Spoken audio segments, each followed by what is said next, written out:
Waislamu wathamini mambo yao, wathamini vitu vyao, wathamini kila kitu ambacho kinazunguka katika uhai wao. Lakini kuna vitu vingine vinahitaji thamani kubwa zaidi. Unapoingia msikitini, ingia kwa adabu na taratibu kama inavyohitajika kuingia msikitini. Unapoingia katika Ramadhani, ingia kwa adabu na taratibu za Ramadhani. Lakini pia miongoni mwa adabu za kuingia katika Ramadhani, futari mtegemee yule kwanza aliye. Sikukatazi mwingine akikupa tende, mwingine akakupa hichi, usipokee, pokea, lakini isiwe akili yako imejijenga kwa yule. Si maneno vizuri. Mtu akikuletea tende, pokea. Mimi nikilitoa tende nashukuru sana, alhamdulillah, naona niletea watu, namshukuru Mungu, alhamdulillah rabbil alamin, lakini akili yangu haiko kwao kwamba mimi sifuturu mpaka wao wanipetende. Wallahi mimi akili yangu haiko kwao, nimeondosha hilo. Sio kama zamani sikuwa mimi binadamu huyo, lakini baada ya kutizama vizuri nimeondoka huko. Mimi akili yangu iko kwa Mungu. Midhali umenilazimisha Mungu kalazimisha kufunga, huyo ndiye amejilazimisha nani.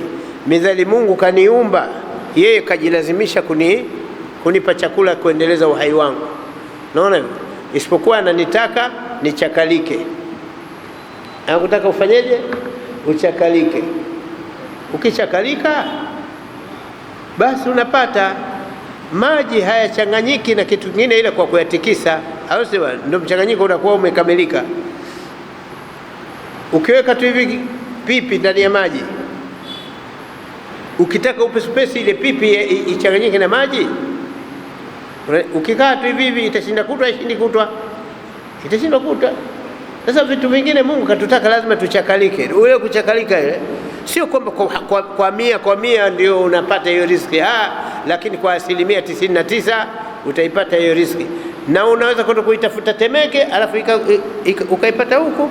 Yani simu anakupigia mtu Magomeni, bwana, yani wewe unatafuta na deni langu bwana, kuna hela yangu, jamaa yuko Temeke, unapanda daladala unakwenda Temeke kwenda kumdai unayemdai, na una hakika mwenyewe siku hiyo atakulipa hizo hela, au sio?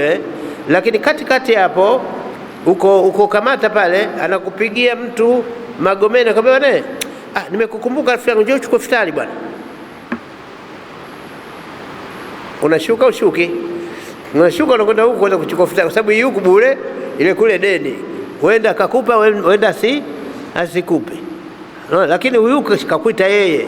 Sasa huyu alokuita huko, huyu ni Mungu huyu, ingawa utakwenda kumkuta binadamu mwenzio, lakini aliyemsukuma mpaka afanye hivyo, huyo ni nani? Ndio tunavyoishi, ndivyo tunavyoishi. Na unaweza ukaona mpango kusema 100 kwa 100 hapa leo mimi nina milioni, alafu unakuta mpango umebounce. Unaona, unakuta mpango ule usio upangilia, unajisikia umepata. Ndio Mungu anamfanya.